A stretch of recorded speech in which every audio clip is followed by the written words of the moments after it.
Good evening, everybody, and welcome to another Squawk Talk on Socialist Telly. And this one is a special in which we are holding Unite Leadership Hustings, which has turned out to be a one-man show. I will say at the beginning what I said earlier on in the promotional video for this session, that we put out an invitation to all of the candidates. All but one of them ignored it, apart from Howard, obviously, who's here. One did respond and say she couldn't make the date we'd originally planned last week, and but then when offered a different date, hasn't responded to that. So we've ended up with the three other candidates in the contest, essentially giving Howard a platform to talk about his vision for the union, and us here at Socialist Telly and everybody watching the chance to pick his brains and find out what it is that he really stands for, what he envisages for the union, and how he plans to put that into practice. So welcome. I'm delighted to be joined by Bonnie and obviously by Howard Beckett, who is well, so far the strong starting candidate, at least in the Unite contest, in terms of nominations from a wide variety of branches. So Howard, welcome. I want to pick your brains first off on something that you said on a video at the weekend, which was that you bring in a practical and an ideological aspect to your vision for what you'll do as the General Secretary of Unite. So, yeah, can you give us, that was a very short video, can you give us just a little bit more on how you would see the practical and the ideological meshing in together? Yes, well, you know, Steve, it's difficult when you've got such a wide-ranging manifesto that we've spent a lot of time putting together, a lot of listening has gone into it. So you try in your own head to sort of siphon it down to key areas, and I sort of brought it down to 5 areas really that are vitally important to me. First of all, obviously, is decentralization, which comes from the fact that I'm not obviously from London, and I believe in decentralization. I think society is probably moving towards a federal structure quite quickly. Certainly politics needs to move to a federal structure, and I want Unite to be ahead of that. And my own experience then as a regional secretary in the West Midlands was one where I very much believed that the union was strong if the region was strong. And obviously, being Irish, I want to see the nations of Ireland strong, Northern Ireland and the south of Ireland. I want to see Scotland strong. I want to see Wales strong. So decentralisation is a big part of the manifesto. And then there is going to be, obviously, equalities is going to play a massive role in respect of what we're putting down, in respect of all minority groupings. But I am going to make sure that Show Racism the Red Card has a platform in respect of Unite, and education is at the core in respect of equalities. And we are going to fight for workers' rights from every single day. That's day one workers' rights, an end to 0-hour contracts, a banning of precarious work, banning of fire and rehire, trade union rights, trade union recognition. All of these will be at the absolute forefront. And then the ideology that you talk about is a belief that there should be no stepping back in respect of the union. The union needs to be constantly stepping forward in respect of everything it does. And that means that the narrative about whether or not you're too industrial and not enough political, or too political and not enough industrial, or whether or not you're too involved in communities and not involved enough in the workplace, needs to be rejected.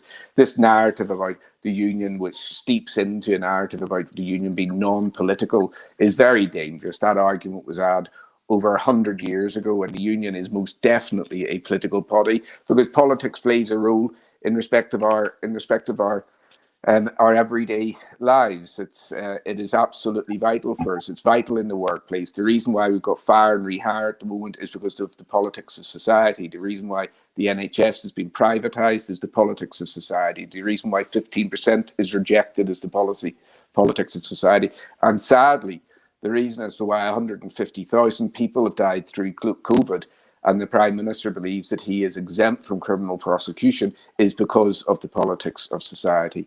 And then on the practicality, Steve, this is about modernisation of the union. I'm very passionate about believing that if our message is out there in society, then people will believe in collectivism, have trust in collectivism, believe that it can change their lives and for the better, believe that they can make much better tomorrows than yesterdays. And that modernisation includes a Unite television channel. It'll be YouTube based, but it'll be completely resourced in the union, studios everywhere, sharing sector stories of all of the successes that we have, talking for all of our nations, doing political education, doing industrial education, legal education, doing stunts, engaging with young people, being relevant. And I very much believe that if we use all of that modernization, we can tackle the injustices of precarious work, as well as presenting a union for the future. Great answer. We'll come back into some of those points in a minute, but first I want to address a very practical point, which is that we at Socialist Telly and Squawk Books have had quite a lot of people reporting that they've been having problems calling their branch nomination meetings. So they've had difficulty finding out who their branch secretary is. They've struggled to find out when the dates of meetings are, if they've already been arranged. And in some cases, they've been told that their branch essentially doesn't exist, even though it's listed on My Unite, on the Unite member website, as you know, there was the one that they belong to, and then told that because it's never met, it's been dissolved or disbanded, and they can't therefore meet in order to nominate. My own personal experience, I'm in a sector branch in the Northwest, and you know, the website listed the Preston office to contact. So I contacted them. It's gone to the regional office now, I gather, and so far in nearly a week, I haven't heard anything back yet as to how, if at all, I can you know, have a meeting in which we'll vote on which candidate we're going to nominate. So how can members get involved with that? How can members get around the barriers there? And what will you do to improve that situation going forward, so that next time around we don't face the same issues? Well, first of all, Steve, it's very worrying just from a trade union point of view. We want branches to be active and as many people as possible to be involved in those branches. We can't have a union that is full of gatekeepers, people who are in charge of the branch bureaucracy, and as a consequence of that, nobody else engages in the union processes, doesn't know what the union's there for, what it can do, has no idea how to present motions through the conference, no idea of the influence of the union in their own sectors or in their own regions or nations, no idea how the union connects with the Labour Party, this idea that the union just exists for a rainy day. We need people to be involved in our branch structures, desperately so. And obviously at the time of the General Secretary election, especially after such a leadership of Len McCluskey, where we're in a seminal moment of time for our union, deciding on historic decisions which will map the future of our union for the next 5-10 years, as many people as possible need to be involved in branches. And for everybody who's watching, there is a threshold in respect of the branch nominations. You need over 170 branches to be on the ballot paper. So please engage. Whoever you're supporting, please engage. But obviously, if you're supporting me, go that extra mile to engage. So what I would say to people is phone your regional office. If you have no luck in respect of the regional office, you'll find my details on my campaign pages, on my website and on my Twitter account. You'll see repeatedly that we're putting up how to engage in your own branch, how to get active in your own branch, how to insist that you know when they're meeting. And if you've no joy in respect of all of that, then the two individuals who are looking after the election are Andrew Murray and Tony Woodhouse. So you can email tony.woodhouse@unitetheunion.org, or you can email Andrew Murray at andrew.d.murray@unitetheunion.org.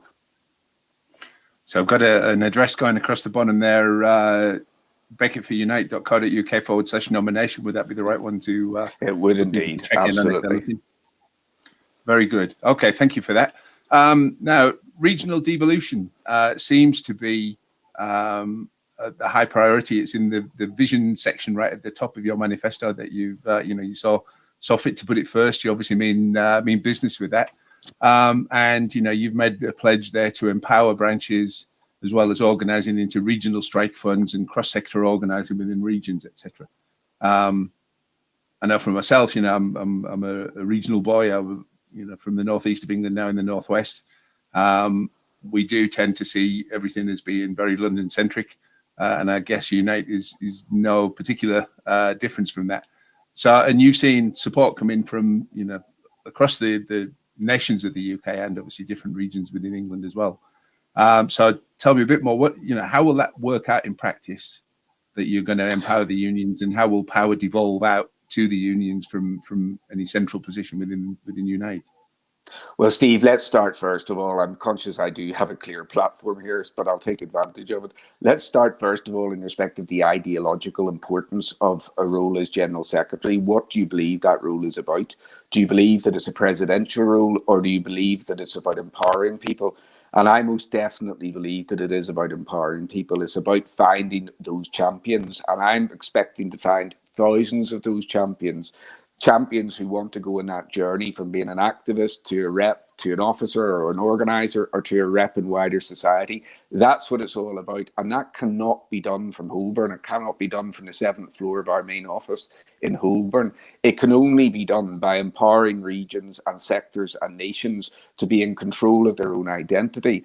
And I firmly believe that if you do that, the union will be successful. Now, that's not just me speaking. I've set up the legal department in that structure where there are legal officers in each and every region who are answerable to the regional secretaries. I set strategy and have an overview in respect of where they should be going to with that strategy, but they are responsible on a day-to-day basis to their regional secretary. That is their line management, because it's all about them being active and integrated within their region. And I've done the same for the political school. But obviously, Steve, as I referenced at the start, this comes about because I'm not from London. I'm Irish. I believe in the strength of the trade unions in their own regions. I believe that there are differences between your regions, different identities. There's different identities within sectors as well. And obviously within nations, the union plays a massive role. And those decisions have to be taken within those nations. Wales needs its own executive council, in my view. The whole environment of Wales has stepped forward so much more. Our relationship with Welsh Labour is at this moment in time very different than our relationship with Southside or the Leader's Office in Westminster.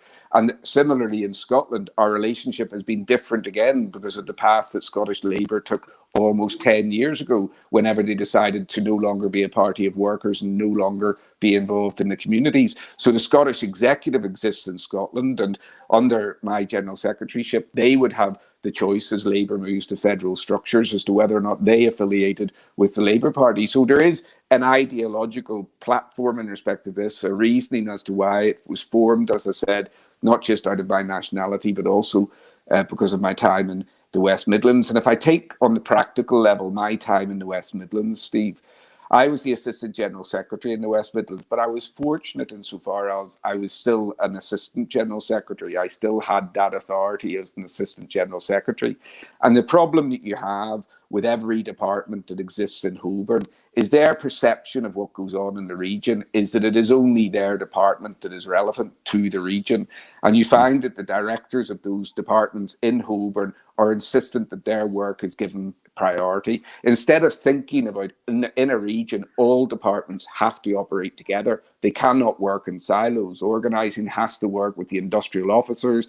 Political and education have to work through the industrial officers. Legals has to be engaged with the industrial agenda in order to provide an effective union. And that was my experience in the West Midlands. Whenever I went in there, they hadn't had a political school for 15 years.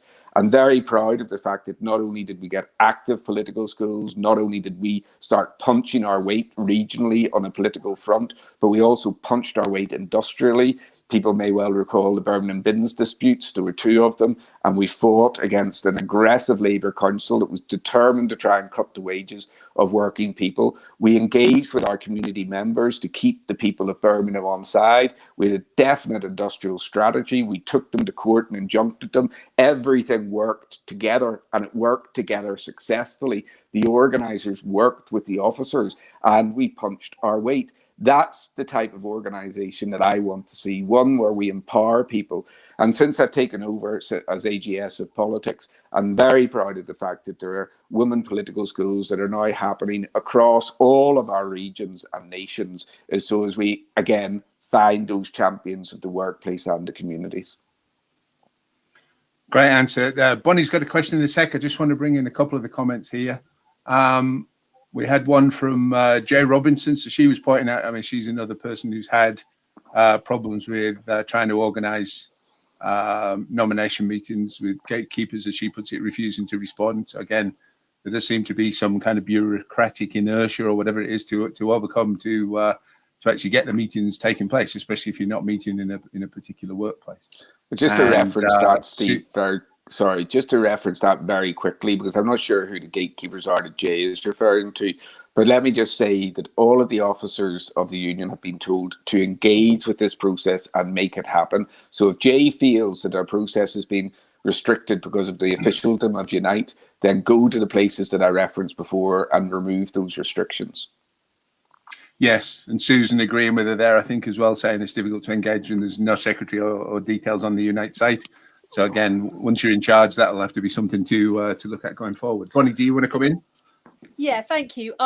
Look, as a woman, I'm very aware personally that we get a bit of a raw deal in life, at work and elsewhere in life. We see the gender pay gap, and we're also seeing, with the privatisation and fragmentation of the NHS, we're seeing unequal cuts to provision, with women's health services being removed from hospitals, maternity units being taken away, and so on. So I think the only way we're going to get improvements in these things are through our trade union, which obviously is Unite for me. What will you be able to do to help us move forward and start getting our fair share? Well, Bonnie, I obviously referenced the women's political schools that are happening at the moment and are going forward with a gusto within the union. And it's very important that people, I'm sure we'll get on to this, but I'm going to keep on banging the drum in respect of it. It's very important that people do not think of the politics in isolation of the other departments. Political, education, industrial, community, all working together, organising, all working together with an agenda that is about taking the union forward. But obviously, the issues in respect of gender pay gaps is vitally important for Unite. We need to be organising in those areas where we know there are gender pay gaps. And we need to be organising in the sectors where we know there's a predominance of women. That's our responsibility. And then we've got to find women officers to police risks and Nisks, make sure that women's agendas are up there and out front, because the only way to tackle what is, institutionalized in society, Bonnie, and you've just referenced what's going on in the NHS, and we all know what's been exposed through COVID. The only way to deal with the institutionalized sexism of society is to have these issues of equality running through absolutely everything that you do as a union. Once again, not something that sits on the outside, but every time you think about something, that you have issues of equality at the forefront of your mind whenever you're dealing with your own strategies. Yeah, that's a really good answer. Thank you, Howard. Can I just pick up, though? There'll be lots of people watching this that maybe are not 100% educated in the terms that we use in trade unions, because I know, in the Labour Party and in the trade union movement, we tend to throw around a lot of acronyms and names for things. For the sake of clarity, could you just explain to people, you mentioned risks and Nisks. I just wondered if you could explain what that means to the people that are watching. Yeah, so risks are regional industrial sector committees. And, we're all of these things are linked. We're talking about the difficulty people have in finding their branches in order to be part of the General Secretary election. Well, if you don't know your branch, you're guaranteed you're not on the Regional Industrial Sector Committee. And your Regional Industrial Sector Committee puts through motions to your National Sector Committee. Those go to the executive. If you are in the territory of policy conferences, which we are, those go to policy conference. So engagement is absolutely vital. People understanding, it's in my manifesto, how the union works. People need to understand how the union operates in order to be part of our great union. So regional industrial sector committees, and then a national industrial sector committee, which is again made out of it. And what we need to do, and it's in the manifesto, is get these sectors working together.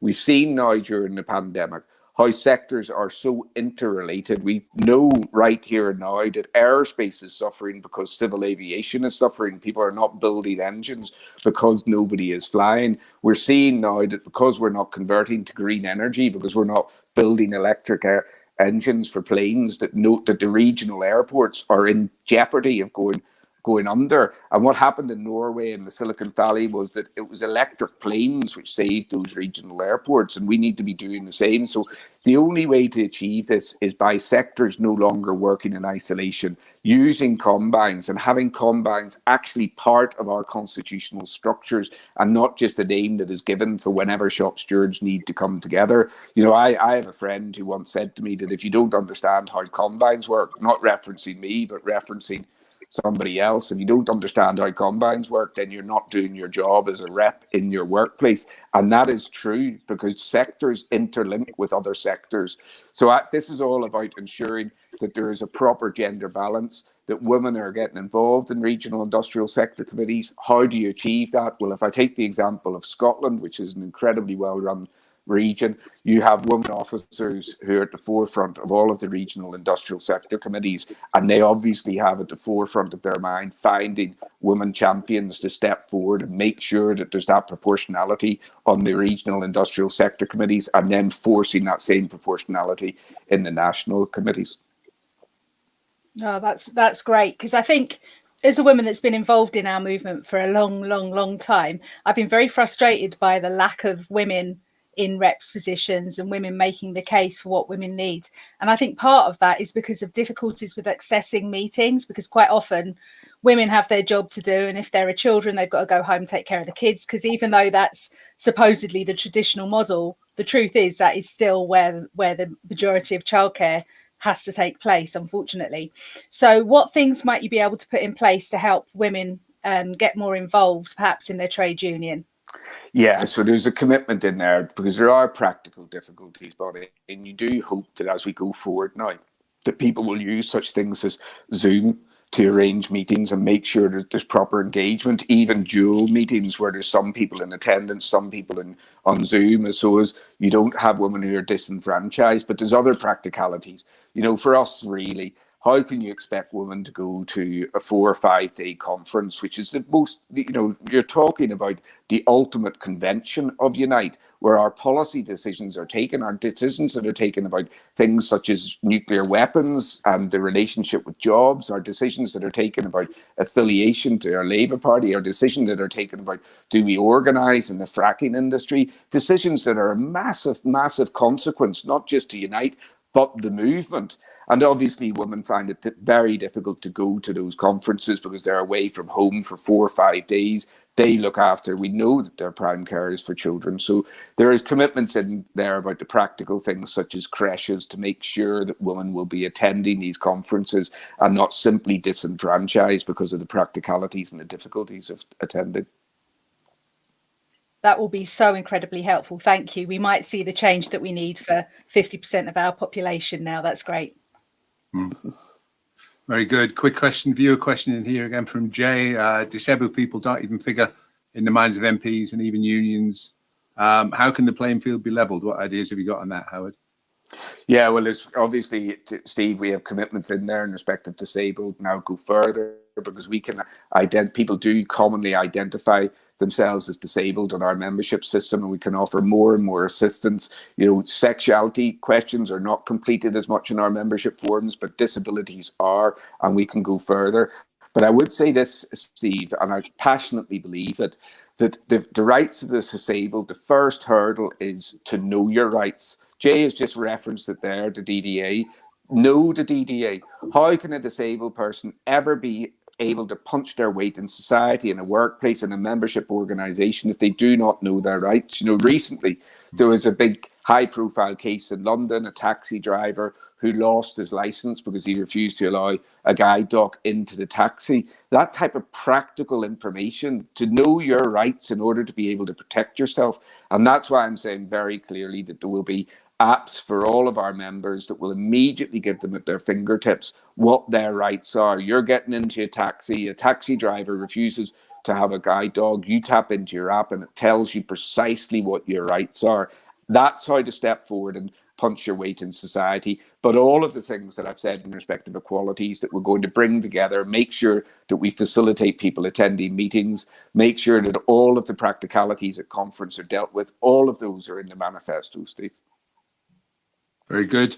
And a related question in a way, I guess, and it ties in with your pledges in the manifesto of, you know, to fight to get long COVID recognised as an industrial disease. From David Warwick, how will Howard and Unite support workers who are suffering from long COVID? Doesn't seem to be covered under usual sick leave rules, and workers are going in for fear of triggering disciplinaries.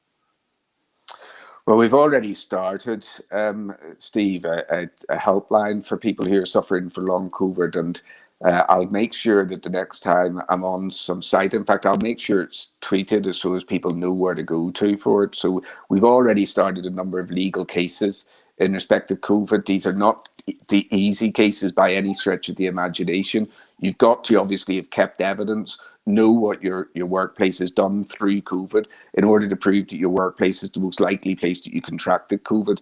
And those are cases that we're taking for COVID initially, but obviously some are being taken sadly on behalf of families of deceased. And then we are taking cases for long COVID with the same. And that's all about gathering your own information. What complaints were made? Do you have your own evidence of the workplace and what went on? Because, you know, Steve, it was only Unite that shut workplaces during the COVID crisis in respect of 2 waves. You know, the HSE didn't do one prosecution or serve one prohibition notice during COVID. It was only Unite that told workers, get out of an unsafe workplace, bring it to a stop. And we did it immediately across all sectors. It's happened in aerospace, transport, food, drink, every place. We have brought people out whenever they've been in unsafe working conditions, because we know and understand, obviously, that the right to life is the most paramount of all rights. And we will be fighting for long COVID going forward. And just to give a shout out to a good friend of mine, Ollie Armstrong, in the West Midlands, if he's watching, who's a fantastic activist and counsellor, and he and his wife are suffering from long COVID at the moment. And just to send my solidarity and love to you, Ollie, if you're watching. Yes, and I mean, we'll come on to this very shortly, but you know, it ties in again with you know, the idea of action against Boris Johnson, etc., because the government is quite frankly lied outright, and the media have helped them to do so often, about the safety measures that have been in place for people in places, you know, workplaces, from factories through to offices through to schools, etc.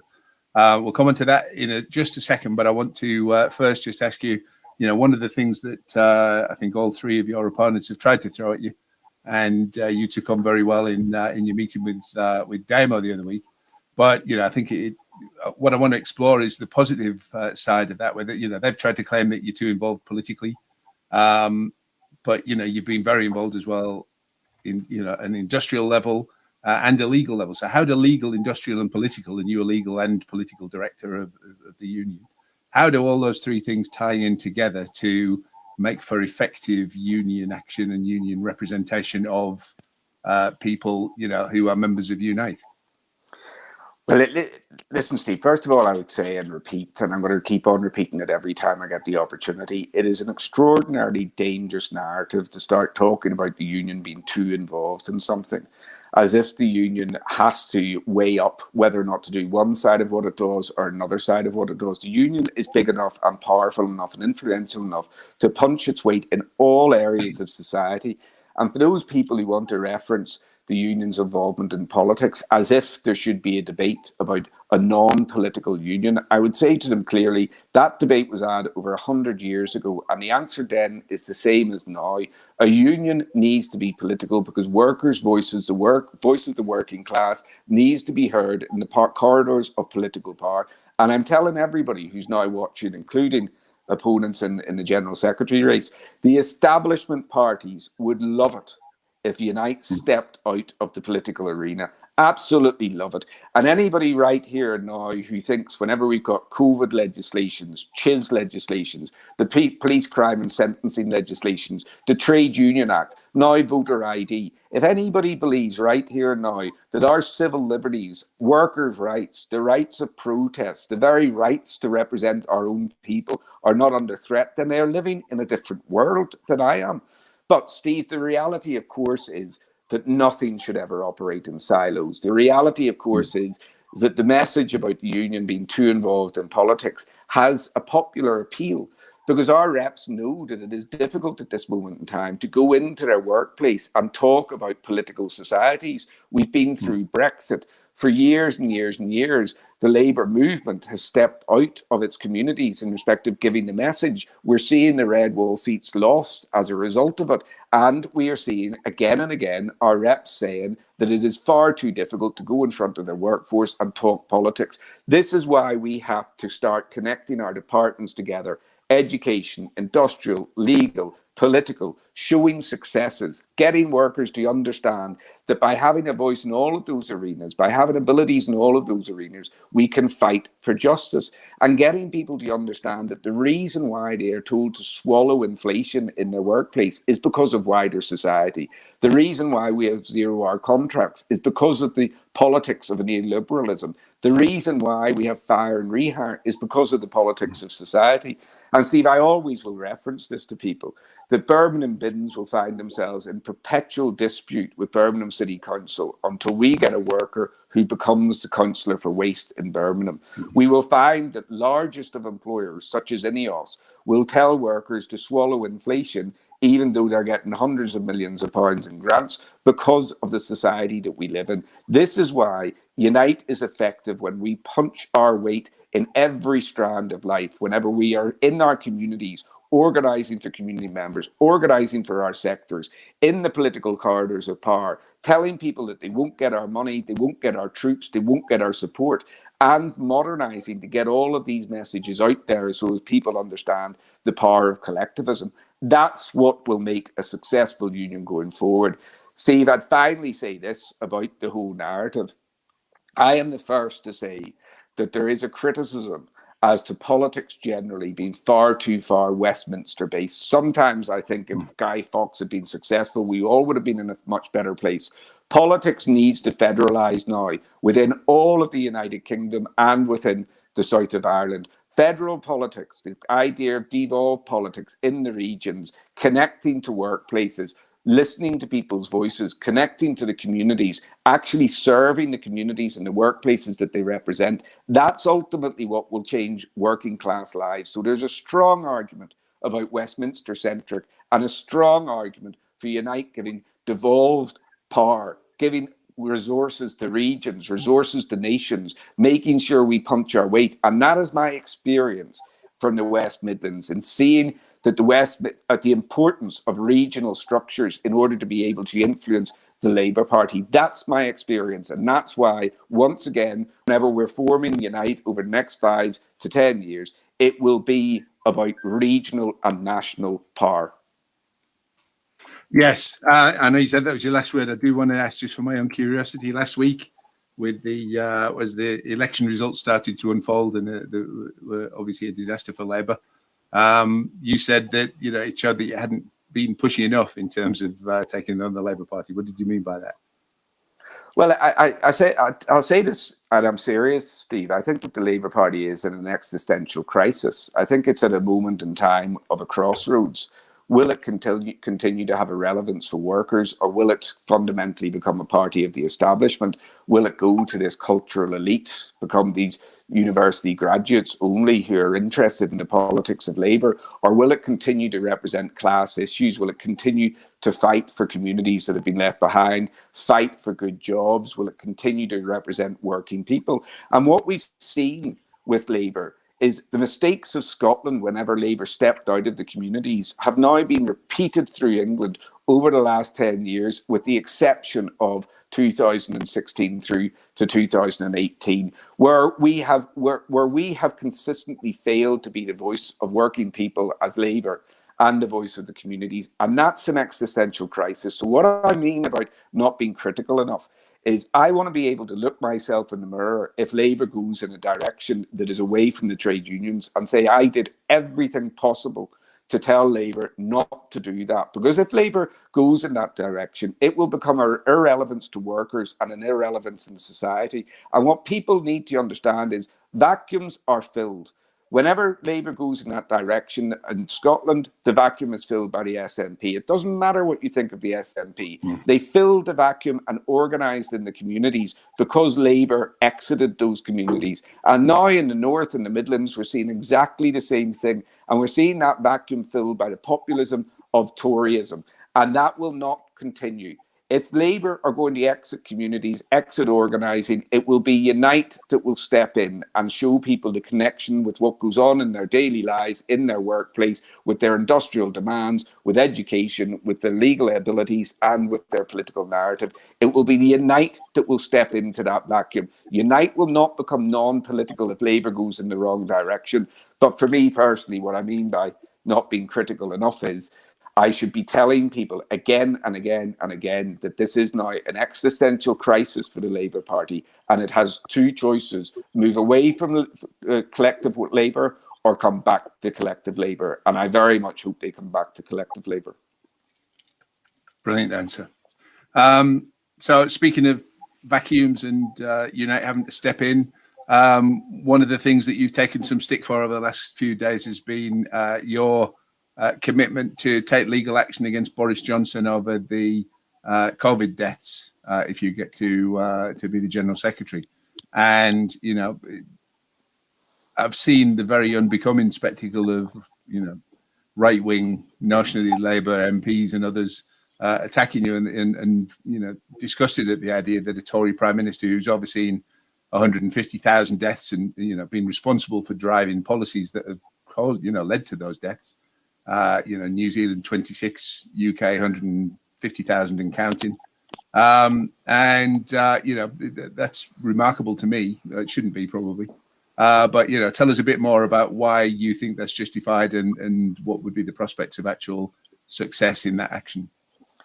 Well, listen, Steve, can I first of all say that I've been absolutely consistent throughout the COVID crisis in regard to my position in respect of the importance of following a zero COVID strategy, that this debate between the economy and lives was absolute nonsense. Obviously, lives have to come first, but in any event, it is those nations who put lives first, who've recovered first through the economy, because obviously the economy only exists for lives and not the other way around. So I've been absolutely consistent through this. I've been very vocal in regard to it. I've been very vocal, for example, in respect of the failure to shut schools whenever it was clearly obvious as to what was going on, very clear in respect of open borders.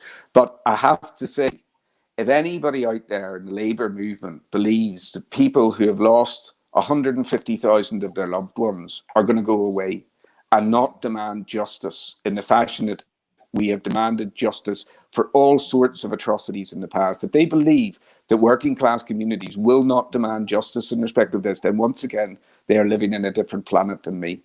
And if anybody believes that a Tory Prime Minister who has taken repeated decisions that have cost thousands of lives and is Secretary of State should get off the hook in respect of that, and instead we should get pictured with rolls of wallpaper whenever people have died in their tens of thousands, then again, they live in a different planet. And I'll give you the examples, Steve, the very clear examples as to what's been done. Releasing patients with COVID from hospitals into care homes has cost tens of thousands of lives. Leaving schools open with the acquiescence of Keir Starmer has cost tens of thousands of lives. Allowing Cheltenham to go ahead, and the relationship between Matt Hancock and the Asian community needs to be explained in respect of that. Allowing Cheltenham to go ahead has cost thousands of lives. Allowing Madrid fans to fly into Liverpool whenever Madrid was locked down cost lives. Failing to provide PPE whenever you're giving contracts out to friends cost lives. Giving instructions to junior doctors not to wear PPE masks cost lives. Again and again and again, people forced into work because you failed to describe what's non-essential work costs lives. This is the reality as to what has gone on in society. And if anybody believes that it is extreme to, as a consequence, say that the Prime Minister should face criminal prosecution, then they are wrong. Now, people could ask me the question, how would you facilitate that? As somebody with a legal background, that's a decent question to ask. How would you actually facilitate that? And what I would say very clearly to people is Unite will be a party to any public inquiry that goes ahead. And we will insist that that public inquiry has the teeth to recommend that people face criminal prosecution coming out of it. And we will insist that nobody has a free pass in respect of giving evidence to that public inquiry, as has gone on in Grenfell, where people have been immune from prosecution in order to give evidence to the inquiry. Unite will fight tooth and nail against that in order that those who have taken the decisions face what they should face, which is criminal sanction.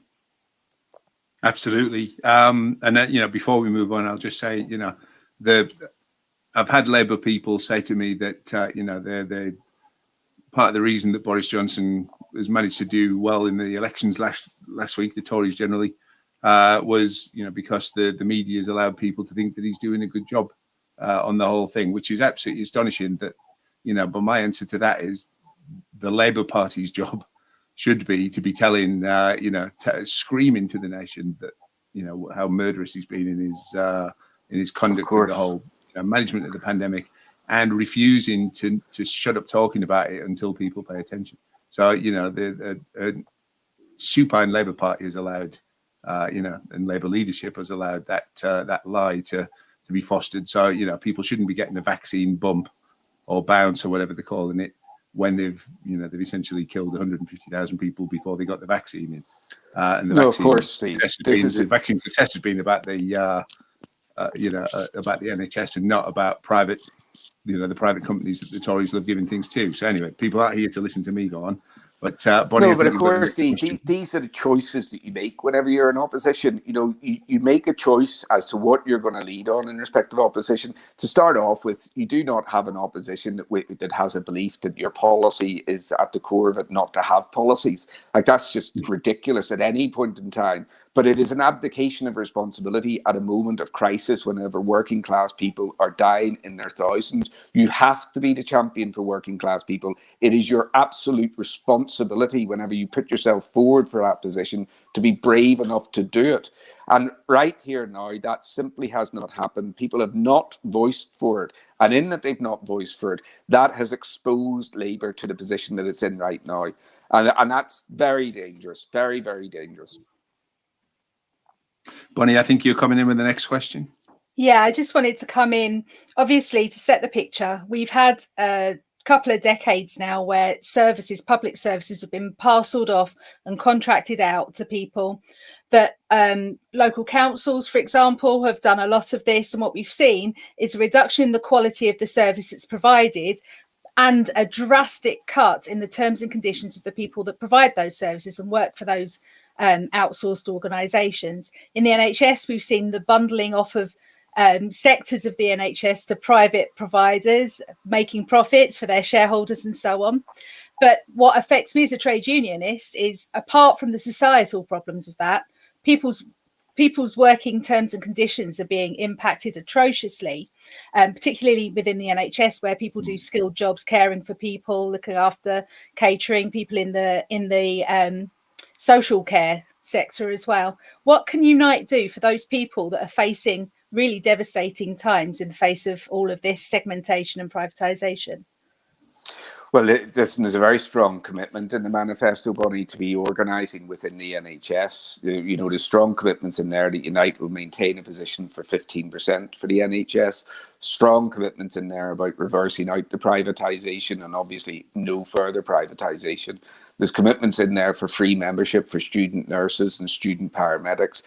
The NHS is vital. It is the only reference to socialism that we have in society, and it is obviously the reference that people are most proud of. So Unite has to play that vital role of organising the NHS going forward if we are to protect the NHS going forward.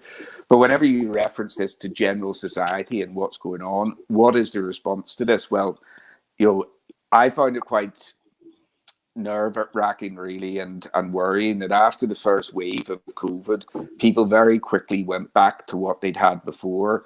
We all had an expectancy during the first wave, if we think back to March, April, May, that this was actually going to change society. Suddenly, labels like skilled and unskilled had been lost, and people were talking about essential workers. And obviously, we all experienced emotion whenever we first went out to clap on a Thursday night for the NHS and key workers who were at the front line.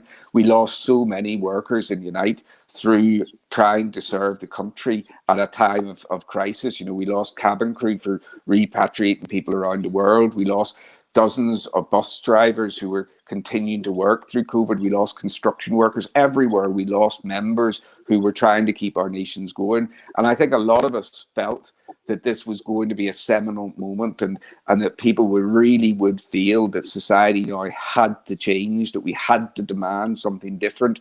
And I use this phrase, reignite the bravery of 1946. People in 1938 had never imagined building a social state or the NHS or 1 million council houses, or that their children would go to third-tier education. But they returned after the Second World War and demanded it. And I thought, maybe naively, that after the first wave, that we would feel the same way as a movement. We would say no more of what's gone before. We would demand a better tomorrow. But very quickly, we fell back into the old habits again. And it was only whenever the second wave came that I think people reflected on that and thought, hang on a second, we really must demand something better now. So what I would say clearly is that Unite will be militant, Bonnie. It will be militant. The time is now for us to step forward. We obviously need to get around mainstream media, which is part of the modern messaging. We need to talk to people about our successes. We need to teach them that collectivism and socialism is love. But we have to also teach them that there is strength and power in the trade union movement. Unite is extraordinarily financially healthy. That is a legacy of Len McCluskey's. A balance sheet of over £500 million, over £140 million in cash assets, £40 million in the strike fund. I've been responsible for the finance department for the last 12 months since the sad passing of our financial director. We have the strength to take on society in respect of the injustices and put them right. And Unite needs to get militant and put those injustices right. Yeah, that's really important. I noticed as well in your manifesto, you talk about free membership for student nurses and paramedics as well. Obviously, those people have been really hit by austerity by losing their bursaries and having tuition fees forced upon them. So that'll be a massive help to let those vital people in our society take a part in their trade union. So thank you very much for that. There's tackling the discrimination, Bonnie. I'll just say tackling the discrimination that's in the NHS. Not many people realised that during the crisis, migrant nurses were still being charged in respect of their certificates to practice during the crisis, putting their lives at risk. And we all know how many migrant nurses lost their lives through this crisis. So putting right the discrimination that exists in structural society. Yeah, that's another key issue, isn't it? Again, one that mostly affects women. Unfortunately, it's the way that that sort of work goes. But I wanted to ask you as well, one of the problems common across all of the trade unions is an ageing membership. This is because obviously as industries have been stripped away, it's become less of a routine thing for a person leaving school to think the first thing I'm going to do when I get a job is join my trade union. And so as time's gone by, it's become less of a cultural thing for people to join the trade union. What can you do? I think I've seen some ideas in your manifesto, but what can you do leading Unite to encourage younger people to get involved in their trade union? Because after all, that's who we're ultimately fighting. Well, who I'm ultimately fighting for is the next generation. So. Well, listen, Bonnie, I'm going to do this thing again and put it on a practical level and an ideological level, and then ask people to think about the fact that these coexist with each other. So obviously on a practical level for young members, I'm making commitments. We'll have a young members national officer bespoke to young members. I'm making a commitment about a national officer for precarious work, where obviously a lot of young members find themselves. I'm making commitments specifically in respect of the hospitality sector, where again and again, I'm on Zooms with young women members who experience sexual harassment in the workplace and do not understand that they don't need to resign to take a claim for sexual discrimination. So making all of those commitments going forward about young workers, making membership commitments in respect to make sure that we have flexible membership so as they're only charged whenever they're in work, to make sure that we have a rate for young people that encourages them to be in the union. All of this is part of what we can build going forward. And I'll reference again 0-hour contracts, Bonnie, where again, a lot of young people find themselves. And at this present moment in time, if you want to attend an education course for Unite, then you're going to effectively have to give up a shift if you're on 0-hour contracts, or go to the education course, because we don't have a method of saying they'll be reimbursed on their average wage. Forget the fact that they're on a 0-hour contract. So all of those practicalities would change. Bonnie, and also, Bonnie, there's a commitment in there that there will be a young member in every risk in this going forward. So it's once again, they're engaged with the union. But Bonnie, I'm going to talk about the bigger ideology and then ask people to think about how that links with all of the practicalities that I've just talked about. And that bigger ideology is about teaching young people the importance of the collective and how can we do this. We have a strike going on at the moment down at Good Lord. Disgracefully young members who have been fired and rehired because the employer is saying to them, work from home now. And in that you can work from home, there's no need for you to live in London, so you won't get the London living wage. Obviously, all of them are on tenancy agreements that they cannot get out of, but the employer is just taking advantage of COVID going through. Now, those young members work for Good Lord, creating software for letting agencies, which is primarily targeted to students. And you imagine the reaction if students knew about that dispute. Can you imagine the reaction? I talked at an LSE rally the other day in London, and people asked me why I was going down to it. It was a students' rent strike. And I said to them, because we have to now engage with schools and students and tell them about the importance of collectivism. But can you imagine from an industrial perspective, if those students understood what was going on in Good Lord and just said to Good Lord, well, we don't want your services any longer. And all of that is linked. Imagine if we could really tell the story as to what's going on in Amazon at the moment, what consumers would do. We've seen it in America. What would consumers do right now if we really told the story?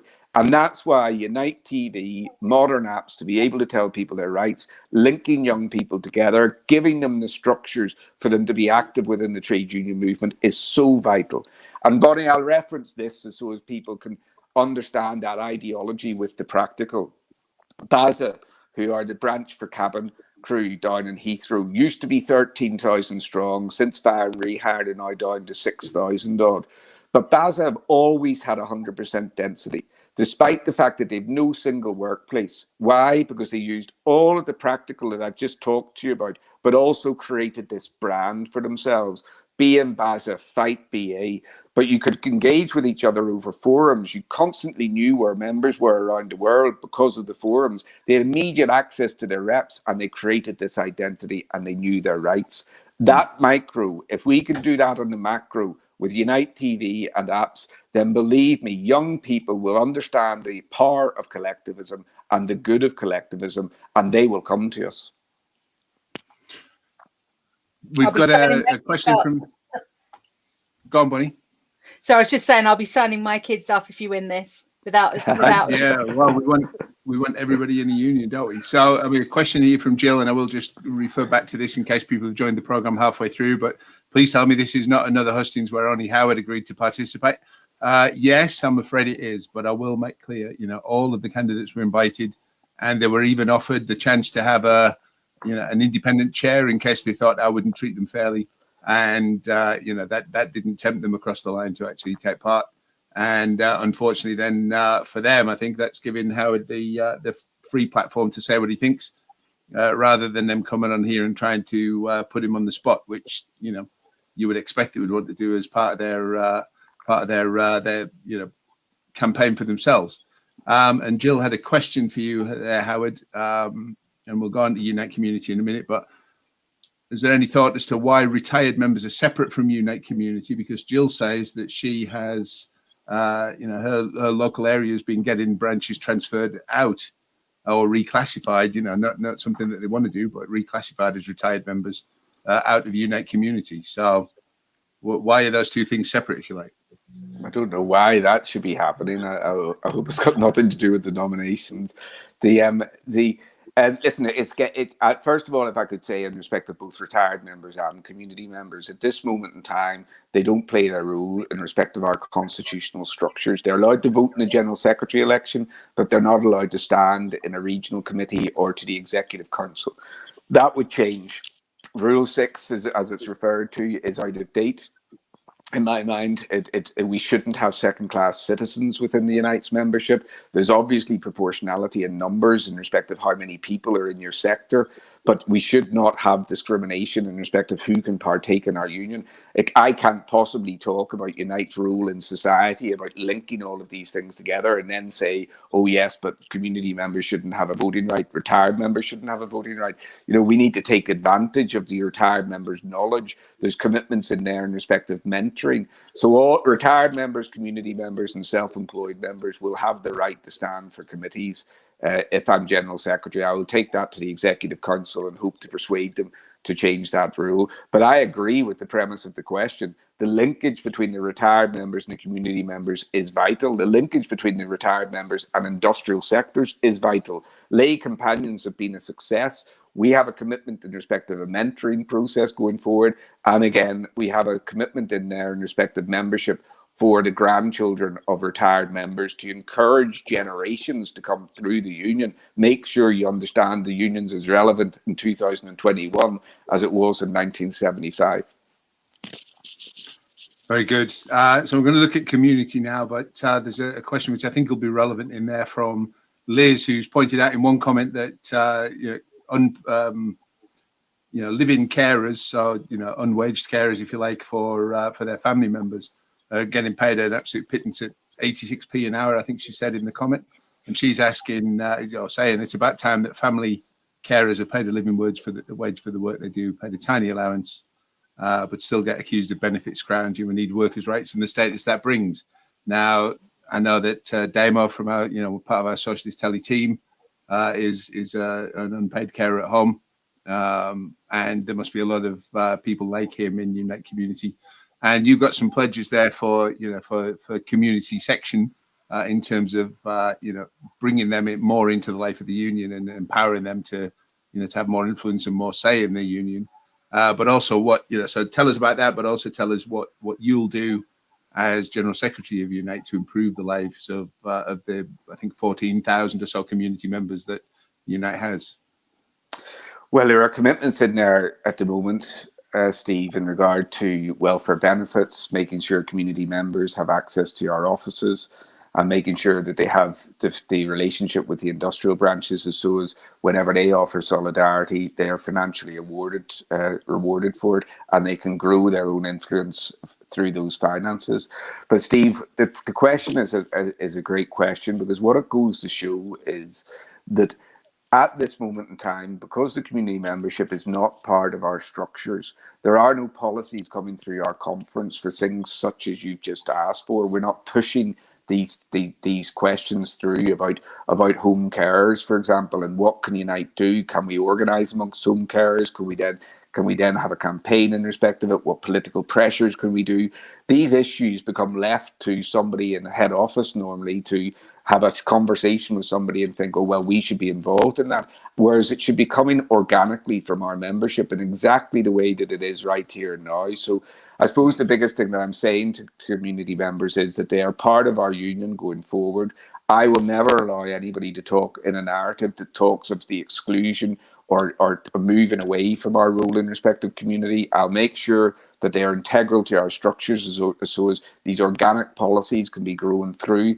And I'll make sure that there are no second-class citizens and that they have the financial strength as branches to really play their role. Brilliant. I think we're coming to the end of our time just about, but there is one question I wanted to ask you in terms of the section which I found amusingly titled within the manifesto called "Servicing Members," but I think maybe delivering members is what it's delivering for members is what it's about. So tell us a little bit about what your leadership would do for the everyday rank and file members of the union, people who maybe even don't know, wouldn't know a risk from a Nisk from their elbow, So how can they, how can the union, for one, benefit them, but also get them more integrated into the life and activities of the union? Well, Steve, you always have this balance whenever you're trying to give a message, because traditionally people have been concerned about a servicing union as against an organising union. And once again, people get themselves polarised in these arguments that are just wrong. It is about doing everything. And what I would say to people in respect of our responsibilities to make sure that we can deal with members, I can reference BASA before, great part of the reason as to why BASA have their 100% membership is because of the way reps are there for their members whenever they're in struggle. But what I would say is every single member who finds themselves in difficulty, be that in the workplace or be that in community, whatever their struggle is that they turn to the trade union for, at that moment in time, that is the most important thing in their lives. They are screaming out for help. They may be within a collective that is screaming out for help, that needs support, needs somebody to champion their cause, needs to tell them, give them hope in respect of a strategy that's going to be successful, needs to share their experience with the rest of their sector or through their regions and nations, and so as people can come to them for solidarity. Or they may be an individual who is at a desperate need in time, facing dismissal from their workplace, or an individual within community who simply does not know why their benefits have stopped and how they can get those benefits re-engaged. And what I'm saying is, at that moment in time, Unite has the responsibility to make sure that we are instant in respect of that. And we can do that. We can have help desks in every single region that are properly resourced. We can have apps that tell people their advices before they need to come to us. We can make sure that we have officers who are not overburdened with work to the extent that they cannot get to the individual. We can make sure nobody experiences phoning up a region and not getting a response to it. And we can make sure that we expand on what we provide to members, so as we are constantly looking. We will be announcing the mental health helpline this week that will go out, that is long overdue for our reps, but also for key people within our workplaces. We will be making a commitment in this manifesto for welfare benefits assistance. Our responsibility as a union is to be big enough, important enough, and brave enough, and ambitious enough to offer all of this for our members. And if we do, Steve, they will come to us. And the more come to us, then the more chance we have of changing society and making sure that we are not a safety net, but we are actually punching our weight through society and making such a difference that people know that the next generation will not experience the same problems as the previous generation. Does it for me. I think we're about at the end of our time, and I've got through most of the questions that we were planning, and a few from the audience as well. So thank you very much for taking part in that, Howard. I'm personally enthused by the idea of a union that actually wants to make a big difference and not just fight fires, etc., change things at the source, and not just leave them, to happen and then hope that you can manage them after that. I personally am backing you for that, and that's no secret. But I'll say that for the sake of disclosure. And but I'm far from alone on that, and you've seen huge levels of support already. I will encourage everybody who's watched to share this around so people can get their questions answered about Howard's candidacy and hear what he has to say. And I do really appreciate everybody who's participated, who's watched, and especially Howard and Bonnie for taking part in the program tonight. Thank you ever so much, everybody. Last couple of comments coming in here, and I'll make sure they get up on the screen so people know that they've been heard. And you've won a new convert there by the looks of it, Howard. David Brader. And quite a lot of other people there coming in with great support and comments. Thank you, everybody. Do spread the word. Keep watching Socialist Telly, and make sure you hit the notification icons and bells and whatever else on the social media platforms that you prefer, so you keep up with what we're doing. And make sure to follow Howard on the web, which is becketforunite.co.uk, and Beckett Unite on Twitter, I think, Howard, is that right? And Beckett for Unite for the campaign account, similar on Facebook. And do make sure that you keep up, and you make sure you get your nomination meetings organised and won, and then vote when the nominations period closes and the ballots go out. Great to see you all, everybody, and see you again this time next week.